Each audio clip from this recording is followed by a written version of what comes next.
صدر الوی نے آئینی تقاضے پورے کرتے ہوئے انتخابات کی تاریخ کا اعلان کر دیا۔ صدر مملکت ڈاکٹر عارف الوی کا چیف الیکشن کمشنر سکندر سلطان راجہ کے نام خط۔ انہوں نے کہا کہ آرٹیکل 48(5) کے مطابق عام انتخابات قومی اسمبلی کی تحلیل کے 89ویں دن یعنی پیر 6 نومبر 2023 کو ہونے چاہیے۔ اس سے قبل عمران خان نے آئین کے مطابق 90 دن میں الیکشن کا مطالبہ کیا تھا۔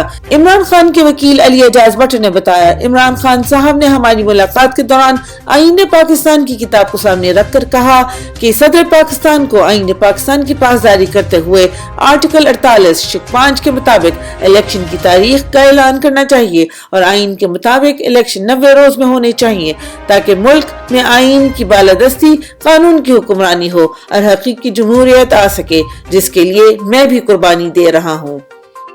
قوم اپنے لیڈر کی جھلک نہ دیکھ لے، اس لیے دوبارہ جیل میں سماعت۔ اٹک جیل میں آج سائفر کیس کی سماعت ہوئی، جہاں چیئرمین تحریک انصاف اور سابق وزیر اعظم عمران خان پچھلے 39 روز سے غیر قانونی طور پر قید ہیں۔ سائفر کیس کی جیل کے اندر سماعت کے خلاف چیئرمین عمران خان کے وکلاء نے اسلام آباد ہائی کورٹ میں درخواست بھی دائر کی ہوئی تھی، جس پر کل فیصلہ محفوظ کیا گیا۔ فیصلہ سنائے نہ جانے کی وجہ سے آج بھی دوبارہ سماعت جیل کے اندر ہی ہوئی ہے، جو انسانی حقوق اور آئین کی کھلی خلاف ورزی ہے۔ سماعت کرنے والے خصوصی جج ذوالقرنین ابو الحسنات نے عمران خان کا دوبارہ 14 روزہ جوڈیشل ریمانڈ دے دیا۔ ضمانت کی درخواست پر کہا، کل لازمی سماعت کروں گا۔ پاکستان تحریک انصاف کو الیکشن کے لیے بلے کا نشان واپس مل گیا۔ الیکشن کمیشن نے انٹر پارٹی الیکشنز کا بہانہ بنا کر تحریک انصاف سے بلے کا انتخابی نشان چھین لیا تھا، جس کے خلاف تحریک انصاف کے وکیل بیرسٹر گوہر نے کیس لڑا اور آج الیکشن کمیشن سے وہ کیس جیت گئے۔ پارٹی کو بلے کا نشان واپس مل گیا۔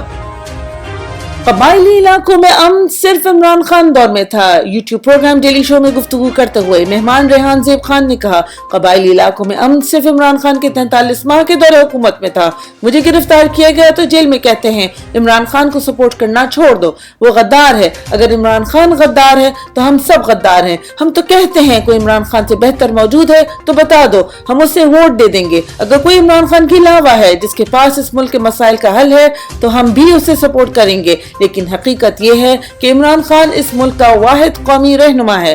پاکستان کو ان مسائل سے صرف ایک قومی لیڈر ہی نکال سکتا ہے، اس سے زیادہ کچھ نہیں کہہ سکتا، کیونکہ میرے ضعیف ماں باپ ہیں اور پہلے بھی کافی دھمکیاں مل چکی ہیں۔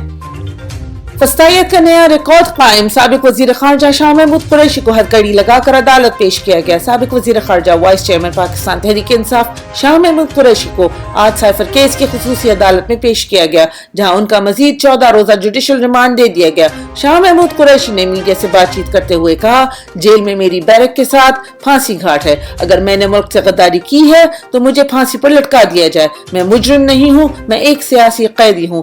ہمت اور بہادری کے ساتھ ہم سب کچھ برداشت کریں گے۔ تحریک انصاف رہنماؤں کے خلاف ریاستی فسطائیت جاری، سابق ایم این اے پاکستان تحریک انصاف آفتاب جہانگیر کے گھر رات گئے پولیس کا حملہ، فیملی کو زد و کوب کیا، گھر میں توڑ پھوڑ کی اور خواتین کو دھمکیاں دی۔ عمران خان کا ساتھ نہ چھوڑنے والے ہر ممبر کو بدترین فسطائیت کا نشانہ بنایا جا رہا ہے۔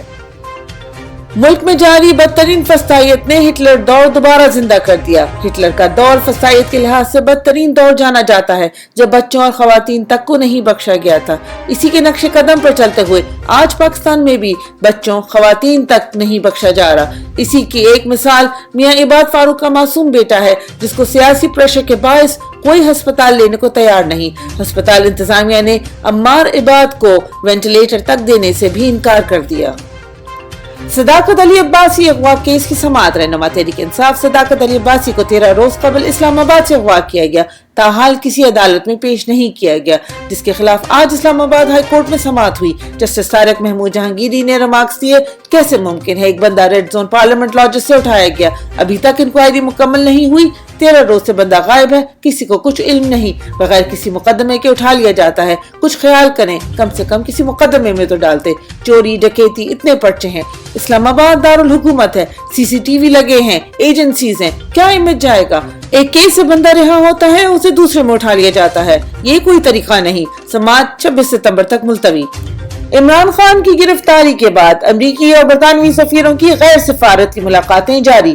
چیئرمین عمران خان کی گرفتاری کے بعد سے امریکہ اور برطانوی ہائی کمشنر نہایت متحرک نظر آ رہے ہیں۔ پہلے امریکی سفیر اور آج برطانوی ہائی کمشنر کی چیف الیکشن کمشنر سے ملاقات ہوئی ہے۔